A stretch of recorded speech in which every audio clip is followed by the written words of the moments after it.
Le roc façonné par le feu, Simon, fils de Jonas, était un simple pêcheur de Galilée. Il lançait son filet jour après jour sur le lac de Génézareth, sans savoir que sa vie allait changer à jamais.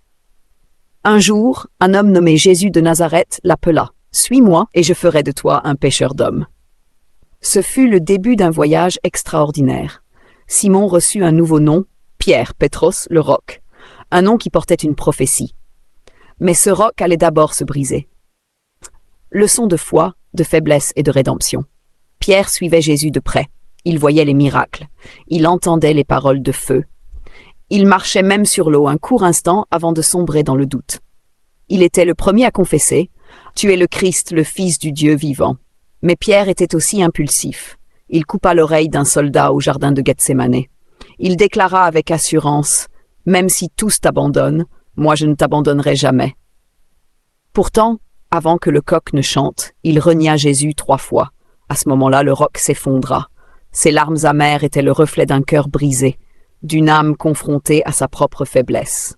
La rencontre restauratrice, mais Jésus ne laisse jamais une pierre cassée sans la restaurer. Après la résurrection, Jésus apparut à ses disciples sur les bords du même lac où Pierre avait tout commencé. Il lui demanda 3 fois « Pierre, m'aimes-tu » Et 3 fois, Pierre répondit avec douleur et amour « Seigneur, tu sais que je t'aime. » Alors Jésus lui dit « Paie mes brebis. » À cet instant, la prophétie fut activée. Le roc était maintenant façonné, brisé par la honte, poli par la grâce et prêt à porter le poids de l'Église. Un ministère de feu et de pouvoir. Le jour de la Pentecôte, Pierre fut rempli du Saint-Esprit. Lui qui avait eu peur d'une servante, osa maintenant proclamer avec puissance la résurrection de Jésus devant des foules. 3000 âmes furent sauvées. Il prêchait, guérissait, ressuscitait même les morts. Il devint un pilier de l'Église. Pourtant, il resta humble, se souvenant toujours de la nuit où il avait renié son maître. Il écrivit, open quote, « Soyez sobres, veillez. Votre adversaire, le diable, rôde comme un lion rugissant. » Il savait ce que c'était de chuter. Il savait aussi ce que c'était d'être relevé. Dieu peut transformer ton passé en puissance. Comme Pierre, tu peux être brisé, mais Dieu peut t'utiliser pour bâtir des vies, même après l'échec. Ceux qui tombent peuvent devenir des colonnes. Dieu ne choisit pas les parfaits, il perfectionne ceux qu'il choisit.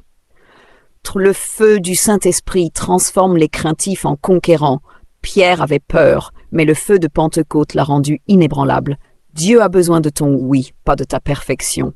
Jésus ne demanda pas à Pierre s'il était digne. Il lui demanda simplement « M'aimes-tu » Si tu te reconnais en Pierre, fort parfois, faible d'autres, sache que tu n'es pas disqualifié. Dieu te restaure, te relève et t'équipe. Abonne-toi pour d'autres histoires bibliques qui transforment. Like si tu crois que Dieu peut aussi t'utiliser. Partage cette histoire à quelqu'un qui a besoin de savoir que l'échec n'est pas la fin. Seigneur Jésus, toi qui as regardé Pierre avec compassion, toi qui as cru en lui-même après sa chute, regarde aujourd'hui ton fils, ta fille qui lit cette prière. Seigneur, touche les cœurs brisés. Fais de nos blessures des témoignages, fais de nos échecs des marches vers la victoire. Comme tu as soufflé sur Pierre à la Pentecôte, souffle ton esprit sur chacun maintenant. Je prophétise qu'une restauration divine touche ta vie, que tu deviennes un pilier dans ta famille, que la puissance de Dieu t'envahisse et que tu deviennes un instrument d'impact, que les chaînes du passé se brisent maintenant, car Dieu ne t'a pas abandonné, il t'appelle encore, il te restaure et il va t'utiliser au-delà de tes limites. Au nom de Jésus-Christ. Amen.